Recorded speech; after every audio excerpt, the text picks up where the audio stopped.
টকাৰ চুৰিৰে 5 বাৰ চলাইছিল আক্ৰমণ। আক্ৰমণৰ 20 মিনিট পাৰ নহল। 20 মিনিটৰ ভিতৰত গড়চুক আৰক্ষীৰ জালত পৰিল ঘাতক ৰাজু আলী। মহানগৰীত ত্ৰিকোণ প্ৰেমৰ কৰুণ পৰিণতি। এসপ্তাহত প্ৰেমৰ বাবেই গুৱাহাটী মহানগৰীত সংঘটিত হল 3টাকৈ নৃশংস হত্যাকাণ্ড। বেলতলাৰ মৃন্ময় হত্যাকাণ্ডৰ চাঞ্চল্য মাৰ নৌযাওঁতেই সোমবাৰে গুৱাহাটীৰ গড়চুকত সংঘটিত হল নৃশংস হত্যাকাণ্ড। গড়চুকৰ চিলভাৰ অৰ্কিডৰ পাৰ্কিং তথা হাই চিটি ইন হোটেলৰ সন্মুখত এজন যুৱকক চুৰিৰে হানি খুচি অতি নৃশংসভাৱে হত্যা কৰিলে ৰাজু আলী নামৰ এজন যুৱকে। হত্যাকাণ্ডৰ পাছতে হত্যাকাৰী ৰাজু আলীয়ে বাইক লৈ পলায়ন কৰে।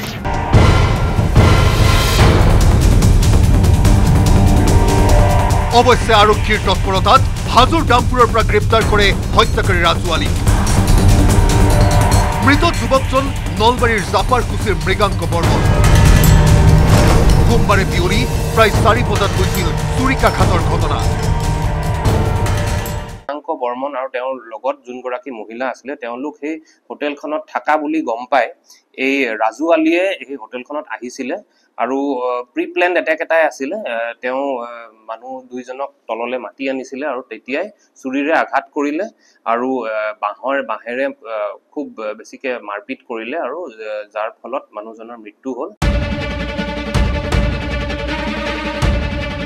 ৰাজু আলীৰ গ্ৰেপ্তাৰৰ পাছতে পোহৰলৈ আহিছে মৃগাংক বৰ্মন হত্যাকাণ্ডৰ ন তথ্য। 20 টকীয়া চুৰিৰে 5 বাৰকৈ আক্ৰমণ কৰিছিল মৃগাংকক।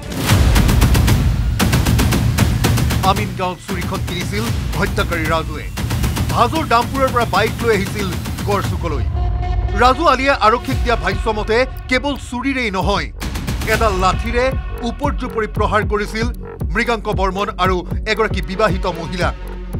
অভিযোগ অনুসৰি মহিলাগৰাকী ৰাজু আলীৰ প্ৰাক্তন প্ৰেমিকা।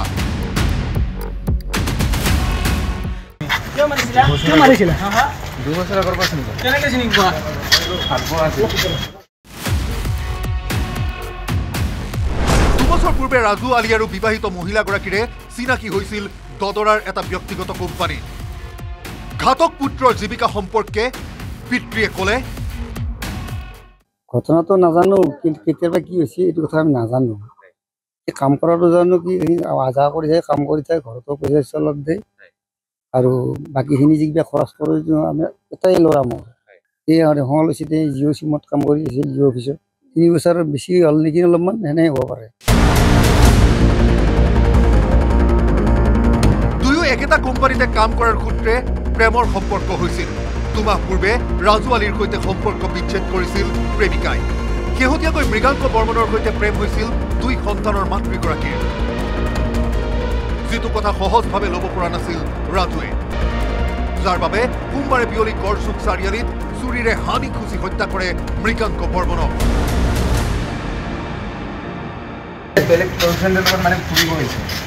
তাৰপিছত মাৰি দিলা আপোনাৰ কি ৱাইফ হয়?